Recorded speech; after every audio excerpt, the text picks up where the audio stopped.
मला पहिल्याच प्रश्नाला सुरुवात करताना सकाळपेक्षा आदली पहिली जी रात्र आहे, झोपण्याच्या आधीची वेळ आहे, त्यापासून सुरुवात करायची आहे, की झोपण्याची योग्य वेळ कुठली आणि झोपायच्या आधी काय-काय काळजी घेतली पाहिजे? बरोबर.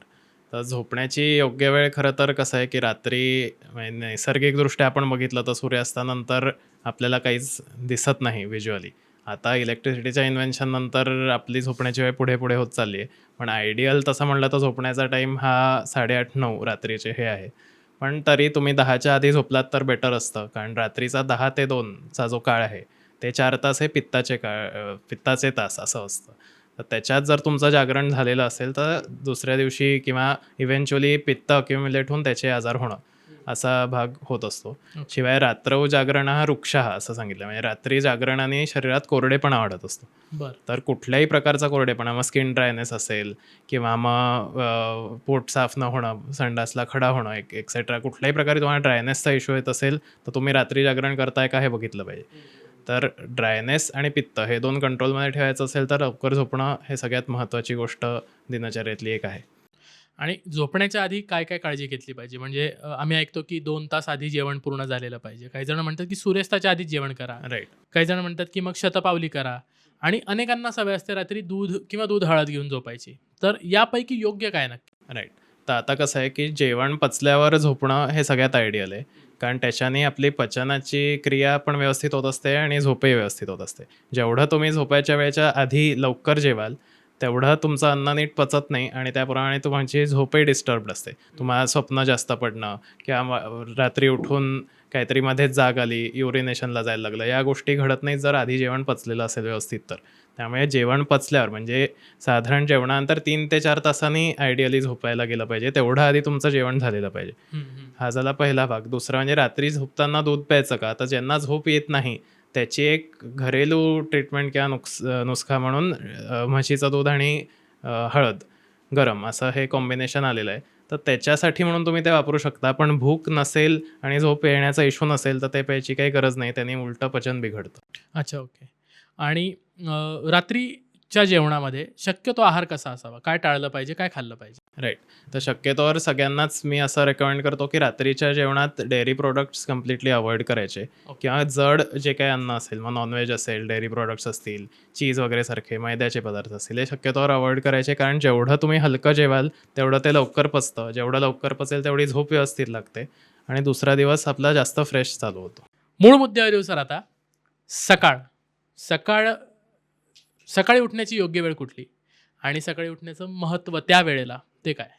येस. तर सकाळी उठण्याची योग्य वेळ तर ब्राह्ममुहूर्त अशीच सांगितली आहे. पण आपण जसं आधी म्हणलं, की आपली वेळ झोपण्याची उशिरा झालेली असल्यामुळे आपण साधारण आजच्या काळात 5 ते 7 किंवा 6 ते 7 या रेंजमध्ये जरी उठलो सकाळी, तरी गुड इनफ आहे. आणि त्या काळात म्हणजे त्या काळात का बरं उठायचं? तर त्या काळात हा जो काळ आहे तो अपानवायूचा काळ असतो आणि तेव्हा तुमचं सकाळी उठल्यावर व्यवस्थित पोट आणि युरिन दोन्ही साफ होणं, जे पहिलं महत्त्वाचं काम आहे म्हणजे सकाळी उठल्या-उठल्या. तर ते होण्यासाठी तो काळ सगळ्यात आयडियल आहे. म्हणून त्या काळात उठलं तर मग दिवसाची सुरुवात चांगली होऊन तुमचं डायजेशन एकतर पहिले मोकळं झालेलं असतं आणि त्यामुळे तुम्हाला पुढचं जे काय तुम्ही दिवसभरात खाणार आहात ते पचणं, इतर सगळ्या गोष्टी, तो जो फ्रेशनेस आहे दिवसभर जो राहतो तो त्याची सुरुवात तिथून होत असते. त्यामुळे एवढ्या लवकर उठायचं हे सगळ्यात महत्त्वाचं कारण. आणि त्याप्रमाणेच मग लवकर उठायचं ठरवलं की आदल्या रात्रीचं आणि आधी सांगितलं त्याप्रमाणे शेड्यूल आपोआपच लागायला लागतं. हं, हं. आता यामध्ये प्रॅक्टिकल ग्राउंड्सवर जर आपण बघितलं ना, तर नाईट शिफ्ट करणाऱ्यांनी याच्यामध्ये कुठला ताळमेळ साधावा? राईट. तर नाईट शिफ्टमध्ये कसं आहे, मगाशी म्हणलं तसं की रात्री जागरण आणि कोरडेपणा म्हणजे वृक्षगुण हा वाढत असतो. तर त्यांना 2 गोष्टींची काळजी घ्यायला लागते. एक म्हणजे शरीरात कोरडेपणा वाढू नये याची आणि दुसरं त्याच्या अपोझिंग दिवसा त्यांना झोपायला लागतं कारण झोप तर कंप्लीट करायची आहे. बरोबर. तर दिवसा झोपल्याने आपण जे 5 महाभूतं म्हणतो, तर त्याच्यापैकी जे जल महाभूत आहे, तर ते शरीरात वाढून इतर मेटाबॉलिक डिसऑर्डर्स जे डायबिटीज, बीपी वगैरे या गोष्टी घडतात. तर ते दिवसा झोपल्याने ते ॲक्सेलरेट होत असतात. तर या दोन्हीचा बॅलन्स साधणं, ते त्यांना इम्पॉर्टंट ठरतं. मग त्याच्यासाठी काय करायचं, की तुम्ही नाईट शिफ्टमध्ये एकतर सकाळी आल्या-आल्या काहीतरी खाऊन झोपण्याच्या ऐवजी शक्यतोवर अतिशय हलकं काहीतरी लाह्या असतील किंवा दूध असेल असं काहीतरी हलकं खाऊन झोपा, किंवा जमणार असेल तर उपाशी पोटीच आधी झोप कंप्लीट करून घ्या 5-6 तासाची, आणि मग त्यानंतर तुमच्या रुटीनला सुरुवात करा. ओके. दुसरी गोष्ट म्हणजे दोन्ही जेवणापूर्वी तुम्ही गरम पाणी आणि साधं गाईचं तूप हे मिक्स करून ते मिक्सचर मेल्टेड तुपाचं प्यायलं पाहिजे. ओके. म्हणजे ह्याच्याने रात्रीच्या जागरणामुळे वाढलेला जो कोरडेपणा असतो तो कमी येत असतो. तर या 2 गोष्टी बॅलन्स केल्या. आणि तिसरी गोष्ट म्हणजे की आता ह्यांचं सगळं जे बॉवेल मुवमेंट्सचं टायमिंग आहे ते खराब झालेलं असतं.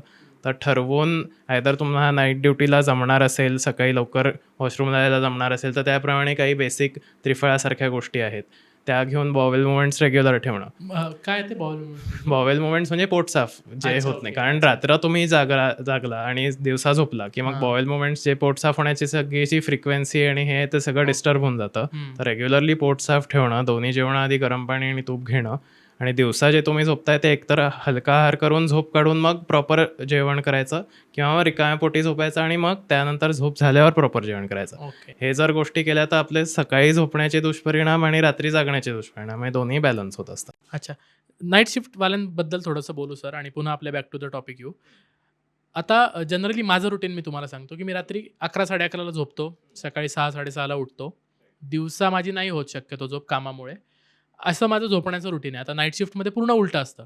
तर त्यांच्या शरीरात दोषांचं काय समतोल कसा बिघडतो? काय काय वाढतं आणि काय काय कमी होतं? तर रात्री जागरणामुळे जो कोरडेपणा वाढतो त्याच्यामुळे वात वाढत असतो, आणि साईड बाय साईड पित्त वाढत असतं. कारण रात्रीचा जो 10 ते 2 किंवा 10 ते 3चा जो पित्ताचा काळ आहे, त्याच्यात जेव्हा माणूस झोपलेला असतो पित्तशमन त्या झोपण्याच्या क्रियेमुळेच होत असतं. तर तो जागलेला आहे त्यामुळे ते पित्त वाढत असतं. पित्त आणि वात हे वाढत असतात आणि कफ कमी होत असतो. आणि दिवसा झोपल्यावर एक्झॅक्टली उलटं होतं, कफ वाढतो आणि पित्तवात कमी होतात. अच्छा. पण मग तुम्हाला वाटेल की अरे हे तर बॅलन्सिंग झालं, की सकाळी झोपल्यामुळे कफ वाढतोय आणि रात्री पित्तवात वाढतोय, ते एकमेकांना बॅलन्स करायचं. असं नसतं, ते चुकीच्या गुणांनी वाढत असतात. ओके. त्यामुळे तिन्हीचे आजार निर्माण होण्याची शक्यता वाढत असते. तर तेच बॅलन्स करायला आधी सांगितल्याप्रमाणे सगळं जर तुम्ही फॉलो केलं तर त्याची प्रोबॅबिलिटी आपण मिनिमम ठेवू शकतो. ऑफकोर्स ते रात्री व्यवस्थित झोपण्या इतकं परफेक्ट नाही आहे, पण ॲटलिस्ट तुम्ही त्याच्यातले 80-90% दुष्परिणाम तरी घालवू शकता. बरोबर. म्हणजे बिघडलेल्या रुटीनला हे करून आपण डॅमेज कंट्रोल करू येस, शकतो. डॅमेज कंट्रोल करू शकतो. तरी तो एक पूर्ण नाहीच होत ना. आपण नाही, फार तर पूर्ण फार नाहीच त्याला होत. लिपापोती करू शकतो. हो, लिपापोती करू शकतो. येस.